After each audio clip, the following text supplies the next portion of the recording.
नमस्कार, मैं आरती सिंह। आप देख रहे हैं न्यूज 11 भारत और सुर्खियों के बाद खबरें विस्तार से। और सबसे पहले बात बजट सत्र की। झारखंड विधानसभा का बजट सत्र चल रहा है। आज बजट सत्र का 14वां दिन है। सदन की कार्यवाही आज 1 घंटे पहले यानी 10 बजे से शुरू हुई। पहले घंटे ध्यानाकर्षण चला, जिसके बाद प्रश्नकाल शुरू होते ही हंगामा शुरू हो गया। सरयू राय ने खनिज पट्टों की बंदोबस्ती का मामला उठाया और पूछा कि 2 साल के अंदर सरकार ने नीलामी क्यों नहीं की। इसके जवाब में सरकार ने ये कहा कि अवधि विस्तार का विचार नहीं है, जल्द नीलामी कराई जाएगी। जवाब से असंतुष्ट सरयू राय ने सरकार की मंशा पर सवाल खड़े किए और पूछा कि 2 साल में 350 करोड़ का नुकसान का जिम्मेदार कौन है, जिस पर उन्हें बीजेपी और आजसू का भी साथ मिला। सभी वेल में पहुंचकर हंगामा करने लगे, नारेबाजी होने लगी, जिसके बाद सदन को दोपहर 12:30 बजे तक के लिए स्थगित कर दिया गया।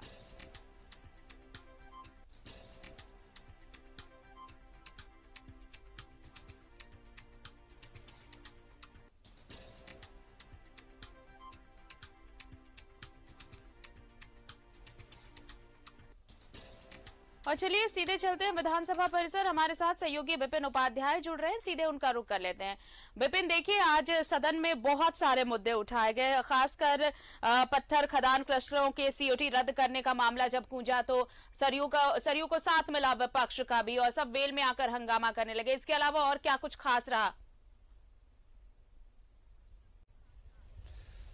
जितने हंगामे के बीच सदन की कार्रवाई को 12:30 बजे तक के लिए स्थगित कर दिया गया है। जिस तरह से सरयू राय के सवाल पे, जिसमें कि उन्होंने सरकार से ये पूछा था कि एनजीओटी के द्वारा जो राज्य में खदान और विभिन्न क्रशर हैं जिनको कि बंद करने जिनके की लीज को रद्द करने का निर्देश जारी किया गया था, इसके बावजूद साहेबगंज में 70 में से 23 खदानों को किस आधार पर खोला गया और इससे सरकार को राजस्व का कितना नुकसान आया, जिस पर कि सरकार की तरफ से जो जवाब प्रभारी मंत्री की हैसियत से चंपई सोरेन दे रहे थे, इस जवाब से सरयू राय पूरी तरह से असंतुष्ट नजर आया। उन्होंने सरकार को बताया कि तकरीबन 350 करोड़ रुपए का नुकसान इसमें राज्य की सरकार को हुआ है और जिस तरह से पॉल्यूशन बोर्ड के सचिव ने वहां पर फिर से उस खदान और क्रशर को खोलने का आदेश दिया, ये पूर्णतः गलत है। और जिसके बाद संभवतः ये संसदीय इतिहास में पहली बार ऐसा रहा हो कि किसी ने सरयू राय को वेल में आते हुए देखा हो। सरयू राय के साथ साथ सुदेश महतो और बीजेपी के तमाम विपक्ष जो विधायक थे वो वेल में पहुंच गए और सरकार के इस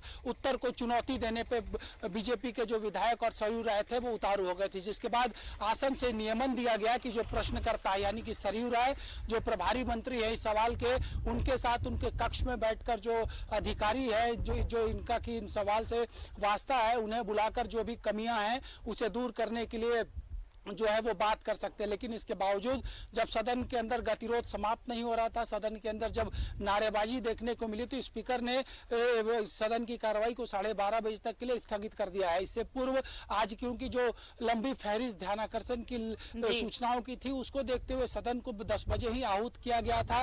और पहली मर्तबा सदन के अंदर आज जो दुमका से विधायक है बसंत सोरेन, उन्होंने ध्यानाकर्षण के माध्यम से मसलिया में विद्युत सब स्टेशन की शुरुआत कराने की मांग रखी थी, जिस पर सरकार ने यह कहा है कि इसी महीने के अंत तक वहां पर निर्माण कार्य शुरू हो जाएगा और 6 महीने के अंदर दुमका के मसलिया में सब स्टेशन से विद्युत सप्लाई का काम जो है वो शुरू कर दिया जाएगा। तो कई महत्वपूर्ण सवाल और आने थे आज सदन में और महज 1 घंटे और 30 मिनट तक ही सदन की कार्रवाई अब तक पहली पाली में चल पाई है, जिसके बाद सदन को 12:30 बजे तक के लिए स्थगित किया गया है।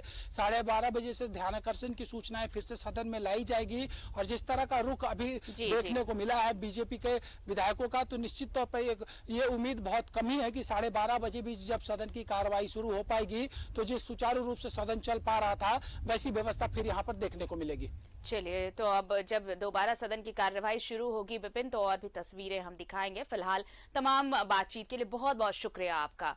तो बजट सत्र चल रहा है और आज देखिए बजट सत्र सदन में आज पत्थर खदान क्रशरों के सीओटी रद्द करने का मामला उठा और ये बहुत कम बार, जैसा कि सहयोगी विपिन भी बता रहे थे, बहुत कम ऐसा देखा क्या होगा कि विधायक सरयू राय वेल में पहुंचे हों, हंगामा किया हो और ये आज देखने को मिला। सरकार से जवाब मांगा गया और उनके साथ विपक्ष भी खड़ा हुआ, बीजेपी भी उनके समर्थन में आई और सरकार से इस मसले पर जवाब मांगा।